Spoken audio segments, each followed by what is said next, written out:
NA 249 के elections में turn out तो सिर्फ 10 से 12% था, लेकिन इलेक्शंस अनाउंस करने में 10 से 12 घंटे लग गए। और इलेक्शंस भी ऐसे अनाउंस हुए कि जिसके बाद पाकिस्तान मुस्लिम लीग नून ने पीपल्स पार्टी पर धांधली का इल्ज़ाम लगाया और उसके जवाब में पीपल्स पार्टी ने कहा कि पाकिस्तान मुस्लिम लीग नून PTI और इस्टेब्लिशमेंट को अपोज करने के बजाय अपोजिशन को ही अपोज कर रही है। तहरीक पाकिस्तान ने बैन के बावजूद इस इलेक्शंस में तीसरी पोजीशन हासिल की है और 2018 के इलेक्शंस में भी उन्होंने 20 लाख से ज़्यादा वोट हासिल किए थे। पाकिस्तान की 5वीं बड़ी जमात बन के उभरी थी।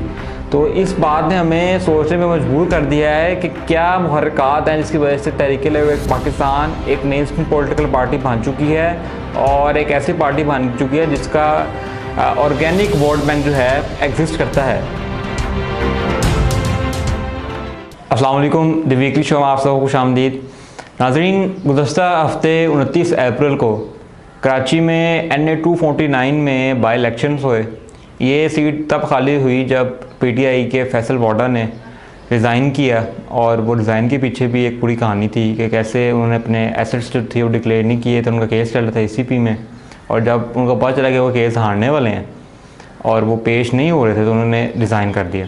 तो उस सीट के ऊपर इलेक्शन हुआ 29 अप्रैल को और टर्नआउट बहुत कम था। सिर्फ 10 से 12% जो रजिस्टर्ड वोटर्स थे उन्होंने वोट डाला आके, और उसके बावजूद इतने कम टर्नआउट के बावजूद इलेक्शंस का रिज़ल्ट अनाउंस करने में 10 से 12 घंटे लग गए। और इन 10 से 12 घंटों में जितनी भी पॉलिटिकल पार्टी थे जिन्होंने इलेक्शंस में हिस्सा लिया था उन्होंने अपना इलेक्शन अनाउंस करना स्टार्ट कर दिया। PMLN जो इलेक्शन रिज़ल्ट्स अनाउंस कर रही थी साथ साथ उसमें वो जीत रही थी, पीपल्स पार्टी में पीपल्स पार्टी जीत रही थी, और इवन TLP जो कि तीसरे नंबर पे आई है उसने इलेक्शन अनाउंस होने से 3 घंटे पहले ही विन डिक्लेयर कर दी थी। और इस पर उनके ट्विटर पे भी इनके ट्रेंड्स चल रहे थे और उन्होंने अपना ही एक जो था वो इलेक्शन रिज़ल्ट भी एक पेपर पे उन्होंने निकाल दिया। तो ये सब कुछ होता रहा।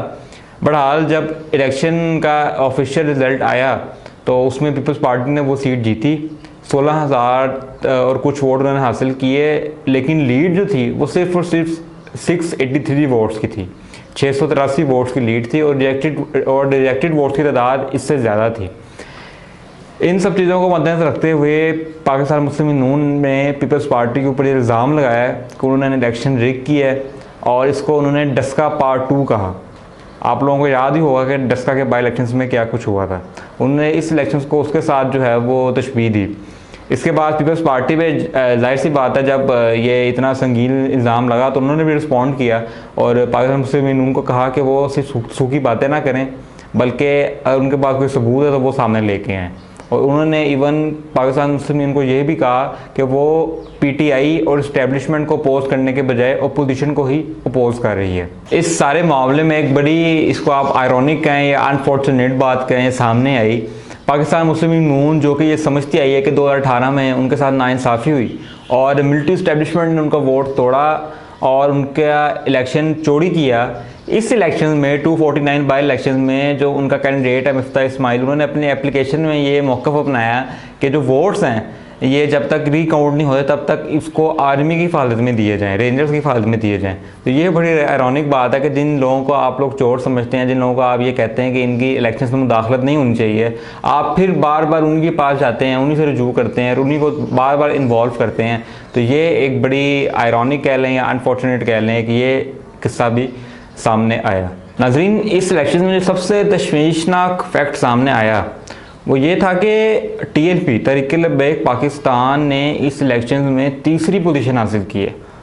जो जीतने वाले उम्मीदवार थे पीपल्स पार्टी के, उन्होंने 16,000 वोट हासिल किए और इन्होंने 11,000 वोट हासिल किए।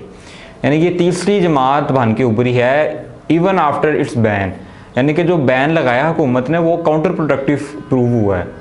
और कुछ लोग तो ये भी कह रहे हैं और सवाल कर रहे हैं कि बैन के बाद TLP को कैसे इजाज़त मिली एक इलेक्शंस लड़ने की, एक कल अदम जमात कैसे इलेक्शंस लड़ सकती है। बहरहाल ये तो एक अलग सवाल है। जो जिस चीज़ के ऊपर हम रोशनी डालना चाह रहे हैं वो ये है कि अब इस चीज़ ने हमें सोचने में मजबूर कर दिया है कि TLP तहरीक पाकिस्तान कैसे एक इतनी मेन स्ट्रीम पॉलिटिकल पार्टी बन के सामने उभर के सामने आ चुकी है। कराची में जब 2018 के जनरल इलेक्शंस हुए तो इन्होंने 2 प्रोविंशियल सीट्स भी निकाली थी। और 2018 के जनरल इलेक्शंस में ओवरऑल पूरे पाकिस्तान में ये 5वीं सबसे बड़ी जमात उभर के सामने आई थी। यहाँ पे मैं एक और बात आपको बताना चाहूँ कि बाकी जो मजहबी जमातें हैं उनके साथ पाकिस्तानी वोटर्स का ऐसा कनेक्शन नहीं है, चाहे जमात इस्लामी हो या जमीयत उलमा इस्लाम फजल हो। ये जलसे तो बहुत बड़े बड़े कर लेती हैं, लोग भी इनके जलसों में आते हैं, लेकिन इलेक्टोरल पॉलिटिक्स में इनकी परफॉर्मेंस इंतहाई बुरी होती है। इसका हम पिछले कई इलेक्शंस में ये चीज़ देख चुके हैं, लेकिन टीएलपी के साथ ऐसा नहीं है।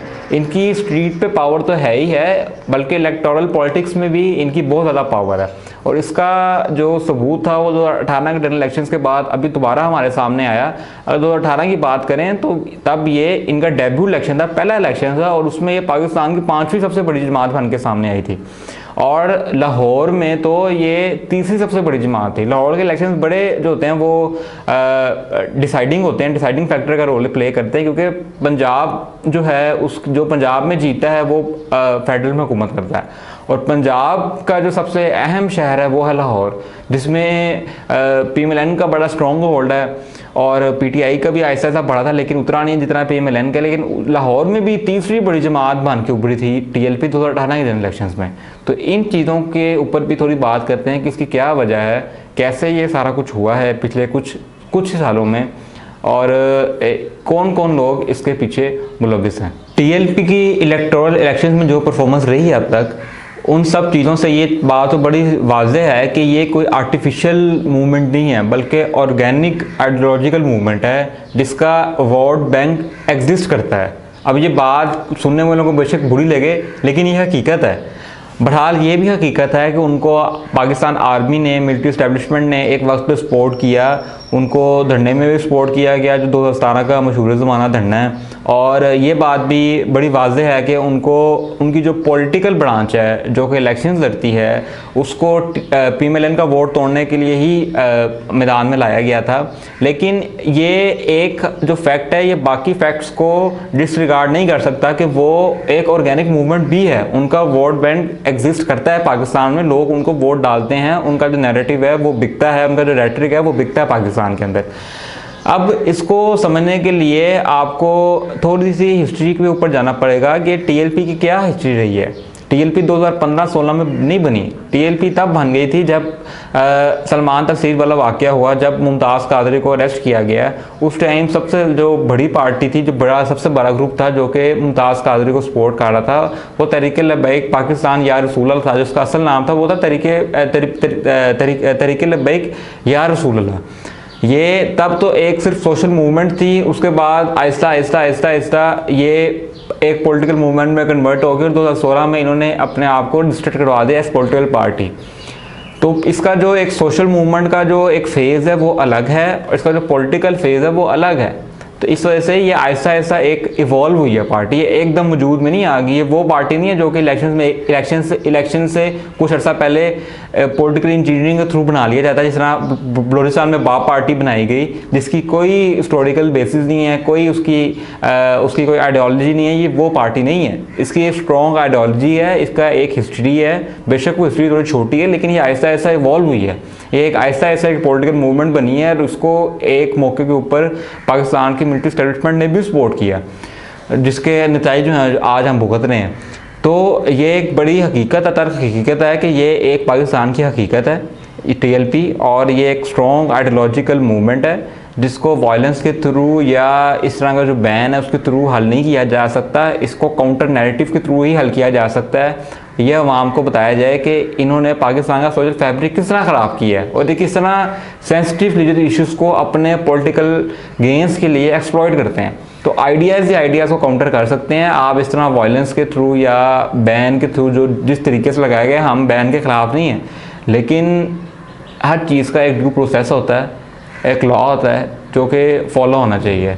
एग्जेक्टिव जो है इस तरह से किसी भी जो डेमोक्रेटिक पार्टी है, या बेशक आप उसकी जो उनके काम है, और वो हम भी उससे बिल्कुल भी एग्री नहीं करते, वो हेट स्पीच फैलाते हैं, वो वायलेंस फैलाते हैं, जिसका उनको बिल्कुल उनकी जो है वो होनी चाहिए, उनको they should be brought to the book. लेकिन इस तरह से बैन करना और विदाउट एनी ड्यू प्रोसेस, ये चीज़ें काउंटर प्रोडक्टिव प्रूव होती हैं, जो कि हमने NA 249 के इलेक्शन में भी देख लिया। NA-249 का जो करंट स्टेटस है इलेक्शन का वो ये है कि PMLN ने इसको चैलेंज किया था कोर्ट में ECP में, और ये दरख्वास्त की थी कि रिकाउंट किया जाए, जो कि इलेक्शन कमीशन पाकिस्तान ने कबूल कर लिया था। और मोस्ट प्रोबेबली जब आप ये वीडियो देख रहे होंगे तो इसी दौरान रिकाउंट का नतीजा भी सामने आ गया होगा। और एंड पे हम सिर्फ ये कहना चाहेंगे कि जो इलेक्टोरल रिफॉर्म्स हैं इनको बहुत सीरियसली लेने की ज़रूरत है। PTI ने ऑफ़र तो की है अपोजिशन को कि वो इसके बात करने पार्लियामेंट में डिबेट हो, लेकिन इससे पहले उनको ये समझने की ज़रूरत है कि उनको एक एनवायरनमेंट पैदा करना पड़ेगा, एक कंड्यूसिव एनवायरनमेंट पैदा करना पड़ेगा टॉक्स के लिए। क्योंकि पिछले 2.5-3 सालों में जिस तरह से पॉलिटिकल विक्टिमाइजेशन की गई अपोजिशन की, उनको 0% कॉन्फिडेंस है हुकूमत के ऊपर। तो पहले तो थोड़ा सा कॉन्फिडेंस बहाल करने की ज़रूरत है, कंड्यूसिव एनवायरनमेंट पैदा करने की ज़रूरत है। हुकूमत की ये जिम्मेदारी है। दूसरा अपोजिशन की भी जिम्मेदारी है कि हर हुकूमती जो प्रपोज़ल है उसको रिजेक्ट करने से कोई अवामी मसाइल का हल नहीं होगा। हुकूमत भी ये चाहती है, अपोजिशन भी ये चाहती है कि इलेक्टोरल रिफॉर्म्स होएं, ताकि जितनी भी ये जो बेज़ाब्तियाँ होती हैं इलेक्शंस के दौरान इनको ख़त्म किया जाए। और ये बहुत ज़रूरी है, हम समझते हैं कि ये फॉरमोस्ट इम्पोर्टेंस है और अटमोस्ट इम्पोर्टेंस की चीज़ है इलेक्टोरल रिफॉर्म्स, जिसको बड़ी सीरियसली लेने की ज़रूरत है। सारी पार्टीज़ अपने पॉलिटिकल डिफरेंसेस हटा के इसके ऊपर बात करें, क्योंकि अगर ये ना किया गया तो अनकरीब जिस तरह से पाकिस्तान में इलेक्शंस होते हैं, अवाम का बिल्कुल भी एतबार उठ जाएगा इलेक्शंस के ऊपर से। वैसे ही टर्नआउट बड़ा कम होता है पाकिस्तान में, तो अगर ऐसे ही चलता रहा तो अवाम तो इसके ऊपर बिल्कुल भी एतमाद नहीं करेगी जब उनका वोट चोरी हो जाएगा। और जब वो इलेक्शंस पे एतबार नहीं करेगी, इसका मतलब है कि वो पाकिस्तान में जमहूरियत के ऊपर एतबार नहीं कर रही। नाज़रीन, इस हफ्ते के लिए इतना ही। हमें इजाज़त दीजिए और आज़ाद लब को सारे सोशल मीडिया प्लेटफॉर्म लाजमी फॉलो करें और अपनी फ़ीडबैक हमें लाजमी दें।